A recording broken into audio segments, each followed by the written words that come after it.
Hello my dear students, आप सभी का स्वागत है हमारे यूट्यूब चैनल दिशा एकेडमी पर। मैं मधुसूदन सर आपके लिए सीटेट का एक पर्यावरण का एक वीडियो लेकर आया हूँ। सीटेट के पर्यावरण में आप जानते हैं कि 15 नंबर जो है थ्योरी का आता है और 15 नंबर जो है वो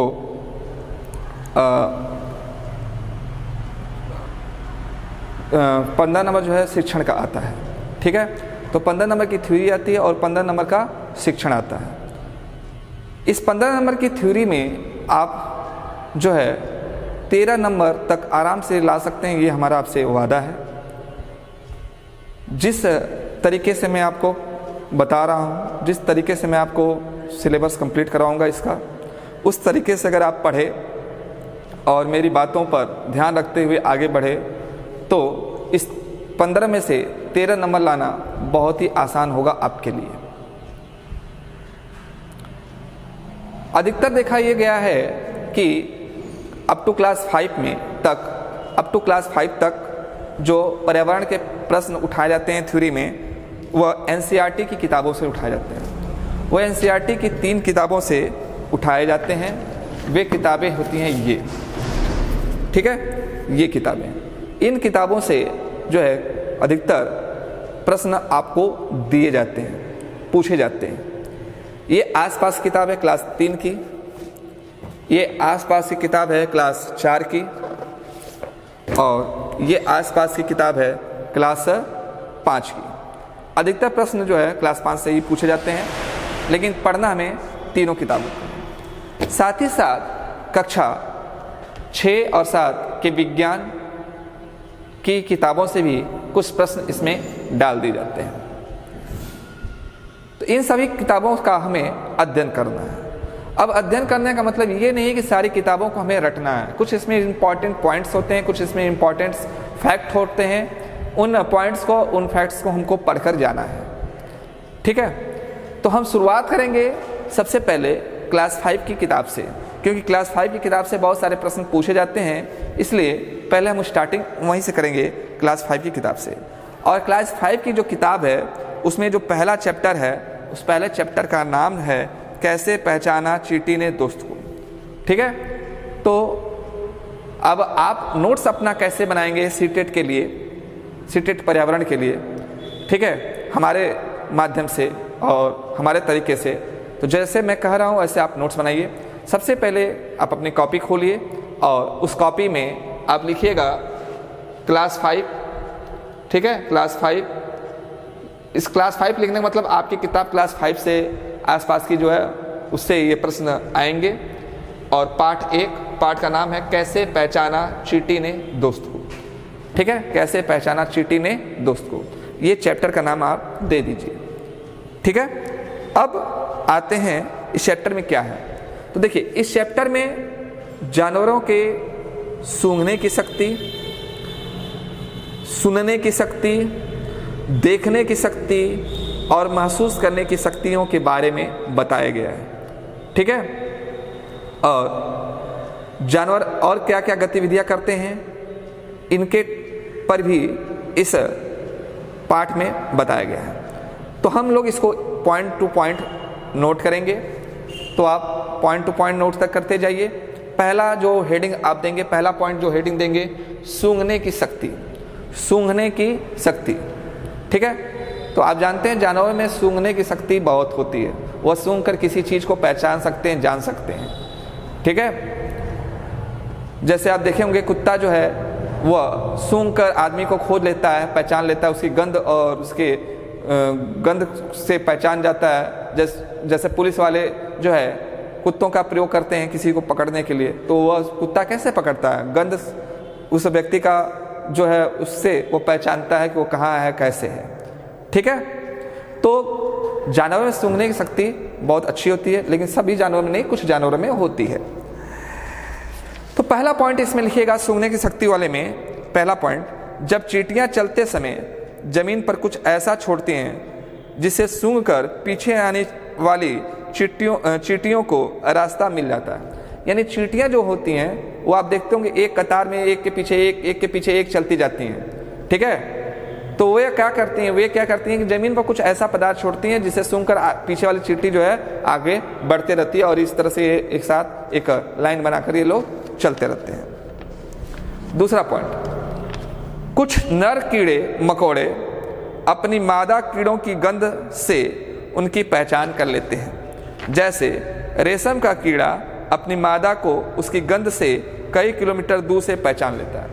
ठीक है, तो कुछ नर कीड़े ऐसे होते हैं जो मादा कीड़ों को उनके गंध से पहचान लेते हैं, जिसमें कि उदाहरण में दिया गया है कि रेशम का एक ऐसा रेशम जब कीड़ा होता है वह अपनी मादा को कई किलोमीटर दूर से ही उसके गंध से पहचान लेता है। चलिए पॉइंट नंबर तीन है, मच्छर मनुष्य के शरीर की गंध खासकर पैरों के तलवे और उसके शरीर की गर्मी से ढूंढ लेते हैं। ठीक है, ये पॉइंट नंबर 3 लिखिएगा। पहले हम लोग जब छोटे थे तो हम लोग समझ नहीं आता ये मच्छर सारे जान कैसे जाते हैं कि कहाँ हम बैठे हुए हैं, कहाँ हम हैं, ये सब जानते कैसे हैं मच्छर। ठीक है, बहुत एक क्वेश्चन दिमाग में घूमता रहता था। लेकिन मच्छरों में एक ऐसा गुण होता है कि वह मनुष्य की गंध जो है पहचानते हैं, और खासकर पैरों के तलवे की गंध और मनुष्य की गर्मी को भाप कर उसकी गर्मी का एहसास करके जो है मच्छर मनुष्य के पास चले जाते हैं और खूब मजे से काटते रहते हैं। ठीक है, अगला पॉइंट इसमें लिखिएगा, जब एक कुत्ता अपना क्षेत्र छोड़ता है और दूसरे क्षेत्र में जाता है तो वह जगह जगह पर मूत्र त्याग करता है ताकि लौटते समय उसे रास्ता ज्ञात हो सके। आप देखे होंगे कभी एक कुत्ता जब जाता है तो कहीं भी टांग उठाकर वह मूत्र त्याग कर देता है। वह ऐसा क्यों करता है? वह ऐसा इसलिए करता है कि प्रत्येक कुत्ते के मूत्र का एक अपना गंध होता है जो वह खुद पहचानता है। तो जहाँ गया फिर वहाँ से उसी रास्ते से वो लौट कर अपने घर को जाए और रास्ता ना भटके, इसलिए वह मूत्र त्याग करते हुए जाता है कि वह रास्ता कहीं ना भटक जाए। जानते हैं रास्ता भटक हो जाएगा तो क्या होगा? दूसरा जो कुत्ता होता है वो दूसरे कुत्ते की मूत्र पहचानता है और वहाँ कई कुत्ते आ जाएंगे, और आप जानते हैं कि हर कुत्ता जो है अपने गले का शेर होता है, अपने क्षेत्र का शेर होता है। अगर दूसरा कुत्ता आ जाता है तो उसको काटने दौड़ता है, और वो कुत्ते क्या होते हैं, पूंछ दबाकर अपने जो है भागते हैं। ठीक है, तो ऐसी स्थिति ना आए, वो जहाँ गया फिर वहाँ से तुरंत चला आए, ऐसी स्थिति से बचने के लिए जो है कुत्ते जो है अपना मूत्र त्याग करते रहते हैं। चौथा पॉइंट इसमें लिखिएगा, चौथा हो गया। पांचवा पॉइंट इसमें लिखिएगा, एक कुत्ता दूसरे कुत्ते के मल मूत्र की गंध जान लेता है कि उसके इलाके में बाहर का कोई कुत्ता था। एक दूसरा कुत्ता जो है वो जान जाएगा कि हमारे इलाके में कोई दूसरा कुत्ता आकर घूमकर गया है। ठीक है, अगर मिल गया तो खैर नहीं भैया। तो ये पहला पॉइंट था। दूसरा पॉइंट हम लोग देखते हैं। दूसरा पॉइंट क्या है? देखने की शक्ति। देखने की शक्ति कुछ जो है, कुछ जानवरों में देखने की बहुत अच्छी शक्ति होती है। कुछ पक्षियां ऐसी होती हैं जो हम मनुष्यों से 4 गुना अधिक देख सकती हैं, जैसे चील, बाज और गिद्ध। चील, बाज और गिद्ध, ठीक है, मनुष्य की तुलना में ज़्यादा दूर तक देख सकती हैं। तो इस पॉइंट को भी लिख सकते हैं आप, लिखिएगा, चील, बाज और गिद्ध जैसी पक्षियां हमसे 4 गुना ज़्यादा दूर देख पाते हैं। जो चीज़ हमें 2 मीटर की दूरी से दिखाई देती है, जो चीज़ हमें 2 मीटर की दूरी से दिखाई देती है, ये उसे 8 मीटर की दूरी से ही देख लेते हैं। ये उसे 8 मीटर की दूरी से ही देख लेते हैं। तो हुआ ना हमारे से 4 गुना अधिक जो है इनके देखने की शक्ति। ठीक है, अच्छा, अब दूसरा पॉइंट लिखिएगा। दूसरा पॉइंट लिखने पहले थोड़ा समझ लीजिए, फिर हम इसको लिखवा रहे हैं। जैसे हम लोग का जो आँख है वो सामने है, तो हम किसी वस्तु को एक ही समय पर देखते हैं, दोनों आँखों से देखते हैं। लेकिन पक्षियों में ऐसा नहीं होता है। दूसरी चीज़, हमारे आँख में पुतलियाँ होती हैं, लेकिन पक्षियों में ऐसा नहीं होता है। ठीक है, पक्षियों में क्या होता है कि ये जो उनकी चोंच होती है, चोंच के बगल में इधर जहाँ हमारा कान है उधर जो है उनकी आंखें होती हैं। वो एक ही समय पर एक वस्तु को अलग, किसी एक वस्तु को देख सकती हैं और किसी एक वस्तु को अलग देख सकती हैं। मतलब एक ही समय पर दो अलग अलग वस्तुओं को वो दोनों आँखों से अपने देख सकती हैं। और मैंने अभी कहा कि उनकी आंखों में पुतलियां नहीं होती हैं, और जब उनकी आंखों में पुतलियां नहीं होती हैं तो क्या होता है कि वह अपना गर्दन घुमा घुमा कर वस्तुओं को देखती हैं, अपना गर्दन घुमा घुमा कर वस्तुओं को क्या करती हैं, देखती हैं। उल्लू तो अपना गर्दन 360 डिग्री घुमा सकता है, यानी एकदम पीछा, एकदम उल्टा घुमा सकता है। उल्लू अपनी गर्दन जो है एकदम उल्टा घुमा सकता है। ठीक है, तो अब आपको लिखना क्या है इसमें पॉइंट, इसमें आप पॉइंट लिखिएगा, पक्षियों की आंख उनके सिर के दोनों तरफ होती हैं। पक्षी एक ही समय में दो अलग अलग चीज़ों पर नज़र डाल लेते हैं, जबकि ये बिल्कुल सामने देखते हैं। जब ये बिल्कुल सामने देखते हैं तब इनकी दोनों आँखों एक ही चीज़ पर होती हैं, जो अभी मैंने आपको बताया। दूसरा एक और पॉइंट इसमें नोट करिएगा, ज़्यादातर पक्षियों की आँखें की पुतलियाँ घूम नहीं सकती, वे अपनी गर्दन घुमाकर ही आसपास देखते हैं। ठीक है, अपनी गर्दन ही घुमाकर ही आसपास देखते हैं। तो ये आपका 3 पॉइंट हुआ। चौथा पॉइंट इसमें लिखिएगा, आमतौर पर यह माना जाता है, आमतौर पर यह माना जाता है कि दिन में जागने वाले जो जानवर होते हैं वे कुछ रंग देख पाते हैं, लेकिन रात में जो जानवर जागते हैं उन्हें जो है हर चीज़ या तो सफ़ेद या तो काली दिखाई देती है, या सफ़ेद या काली दिखाई देती है।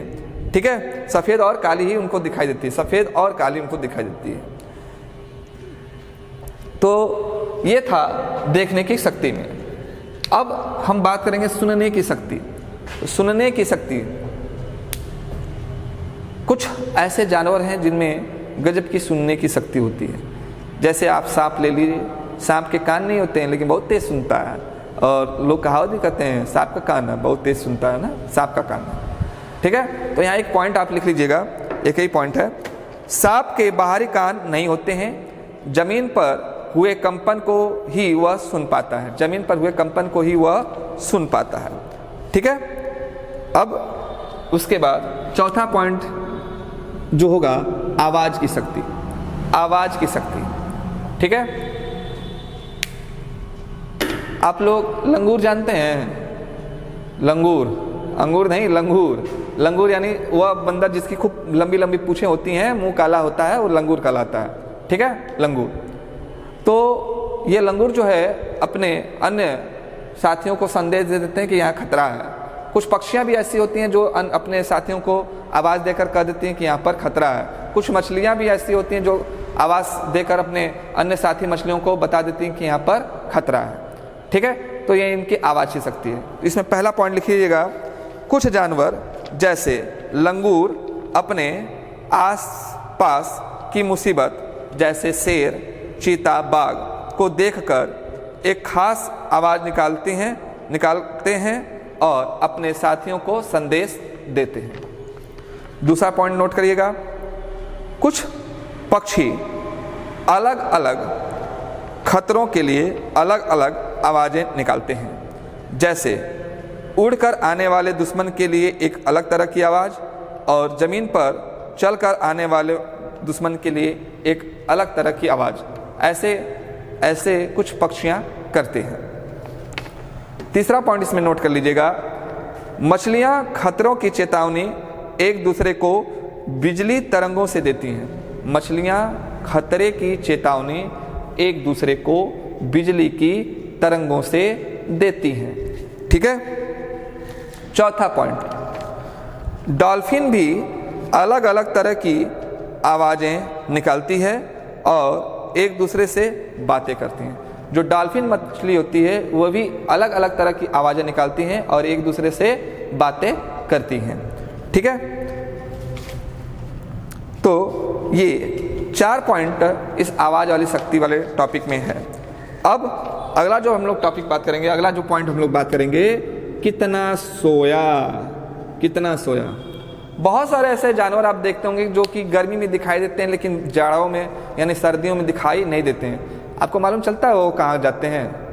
वो कई महीनों तक सोए रहते हैं। कई महीनों तक वे सोए रहते हैं, इसलिए आपको दिखाई नहीं देते हैं। ठीक है, तो यहाँ पर लिखिएगा, बहुत से जानवर किसी खास मौसम में लंबी गहरी नींद में चले जाते हैं। लंबी गहरी नींद भी इतनी होती है कि वो कई महीनों तक सोए रहते हैं। जैसे कि छिपकली आपको गर्मी के दिनों में दिखाई देती है और सर्दी में छिपकलियाँ दिखाई नहीं देती हैं। ठीक है, अब सोने की बात हुई है तो सोने में एक जानवर बहुत वीर है। उस जानवर का नाम है स्लॉथ। ठीक है, स्लॉथ क्या है, तो इसको पॉइंट दे देकर लिख लीजिए, आपको समझा देता हूं। पहला पॉइंट, ये भालू जैसा दिखता है पर भालू नहीं है। पहला पॉइंट, ये भालू जैसा दिखता है पर भालू नहीं है। ठीक है, दूसरा पॉइंट, ये दिन के करीब 17 से 18 घंटे, ये दिन के करीब 17 घंटे पेड़ से उल्टे लटक कर मस्ती से सोता है। ये दिन के लगभग 17 घंटे पेड़ से उल्टा लटक कर मस्ती से सोता है। ऐसा ही जानवर 17 घंटा तो सोते ही रहता है 24 घंटा में। तीसरा पॉइंट, ये जिस पेड़ पर रहते हैं उसके पत्ते खा कर पलते हैं और जब अपने पेड़ के सारे पत्ते खा लेते हैं तभी वे पास के पेड़ पर जाते हैं। 3 पॉइंट हुआ। तो स्लॉथ जो होता है जिस पेड़ पर रहता है उस पेड़ पर सारे पत्तों को खाता है और अपना जीवन यापन करता है। जब उस पेड़ पे सारे पत्तों को खा लेता है तब वो दूसरे पेड़ पर जाता है, नहीं तो नहीं जाता है। चौथा पॉइंट, लगभग 40 वर्ष में अपने पूरे जीवन में ये मुश्किल से 8 पेड़ों पर घूमने की तकलीफ उठाते हैं। मतलब इनका जो जीवन काल होता है वो 40 वर्षों का होता है और अपने 40 वर्ष के जीवन काल में ये मुश्किल से 8 पेड़ पर ही जाते हैं। यानी अभी आपको बताया ना, जब एक पेड़ का पूरा पत्ता खा लेगा तब दूसरे पेड़ पर जाएगा पत्ता खाने के लिए, तो ऐसा वो 8 पेड़ पर ही कर पाते हैं। यानी 8 पेड़ पर जाने में इनको पूरा जो है 40 साल लग जाता है, अर्थात ये एक पेड़ पर ये लगभग 5 साल बिता देते होंगे। ठीक ना। पांचवा पॉइंट है, ये सप्ताह में एक ही बार शौच के लिए पेड़ से नीचे उतरते हैं। ये सप्ताह में एक ही बार पेड़ से शौच के लिए निकलते हैं। इतने आलसी हैं, देखो भैया ये स्लॉथ। ठीक है,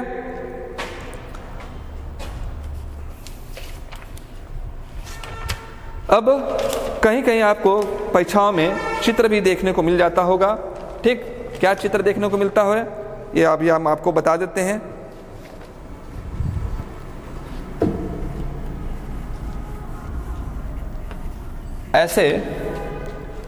ऐसे बनाया रहेगा चित्र।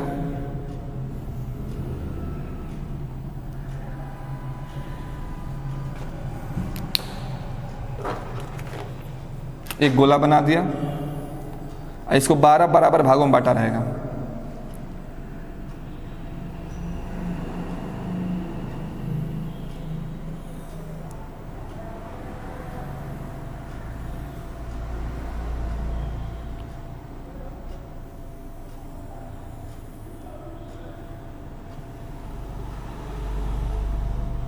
एक 2 3 4 5 6 7 8 9 10 11 12। ठीक है, और ये शेडेड है, पूरा शेडेड है।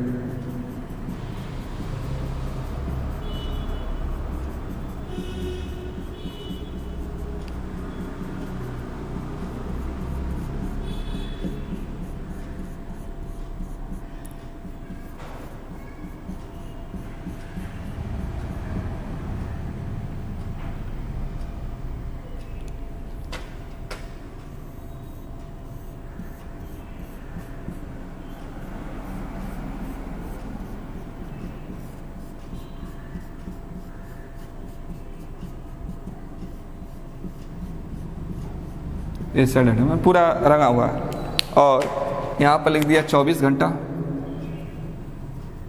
3 6 घंटा, ये लिखा 24 घंटा 6 घंटा, यहाँ पे 3 नहीं 6 घंटा। ये हो गया 12 घंटा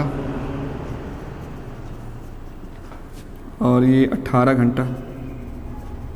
ठीक है, अगर हम स्लॉथ का सोने का ऐसे स्ट्रक्चर बनाएं, ठीक है, स्लॉट का अगर मान लेते हैं तो 2, 2, 4, 2, 6, 2, 8, 2, 10, 2, 12, 2, 14, 2, 16, 2, 18, तो 18 घंटा ये सोता है। कितना घंटा जागता है? 1, 2, 3 खाना है तो 2, 3, 6 घंटा ये जागता होगा। ठीक है, 6 घंटा जागता है और 16 घंटा ये सोता है। तो इस पर भी हम देखें, स्टेट में आपके प्रश्न उठा दिया है, तो इस चार्ट को समझिएगा। और ये प्रत्येक खाना 2 घंटे का होता है। ठीक है ना। आप लिख सकते हैं इसके साथ साथ गाय लगभग जो है 4 घंटा सोती है, जिराफ लगभग 2 घंटे सोता है, बिल्ली लगभग 12 घंटा सोती है और अजगर लगभग 18 घंटा सोता है एक दिन में। ठीक है, एक दिन में। अब अगला जो पॉइंट इसमें लिखिएगा, पॉइंट बनाइएगा, बाघ एक सतर्क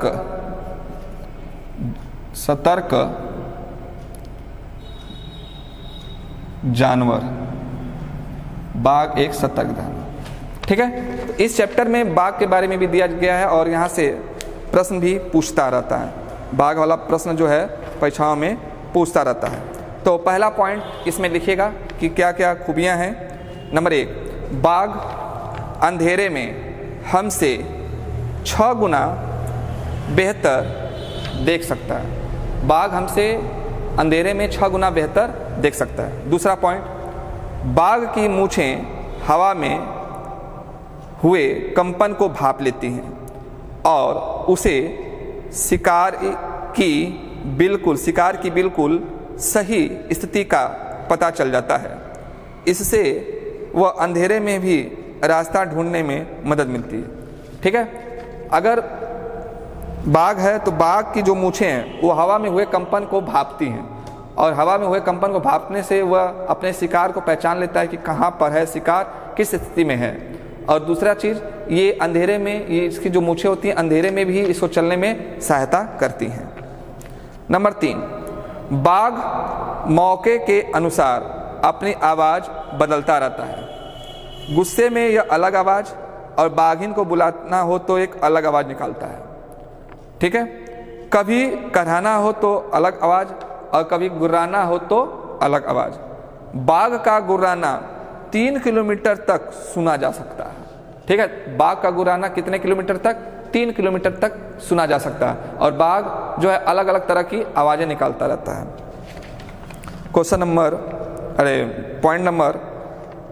पॉइंट नंबर 4 करिएगा। पॉइंट नंबर 4, बाघ हवा से पत्तों के हिलने और शिकार के झाड़ियों में हिलने से हुई आवाज में अंतर को भाप लेता है। बताओ, हवा से पत्ते हिल रहे हैं कि किसी जानवर जो बाघ का शिकार है उसके आने से झाड़ियां हिली हैं, यह बाघ जो है पहचान लेता है।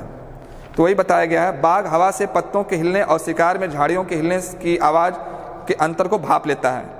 बाघ के दोनों कान बाहर की आवाज इकट्ठा करने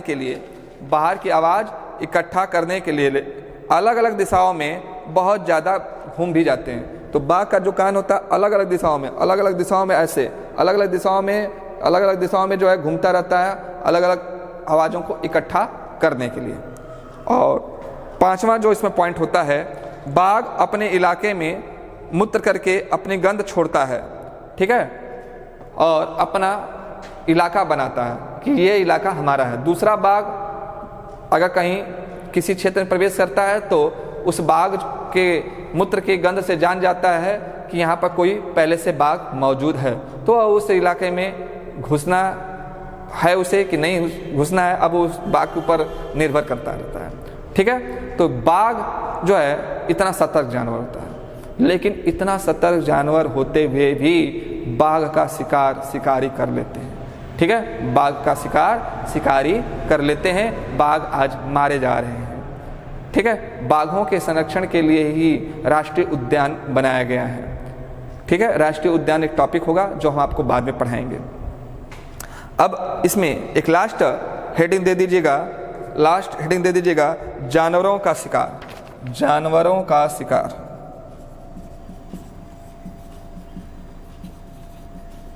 जानवरों का शिकार।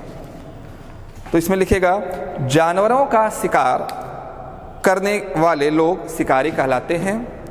ये हाथी को उनके दांतों, गैड़ों को सींगों के कारण, शेर, मगरमच्छ और सांप को उनकी खालों के लिए मार दिया जाता है।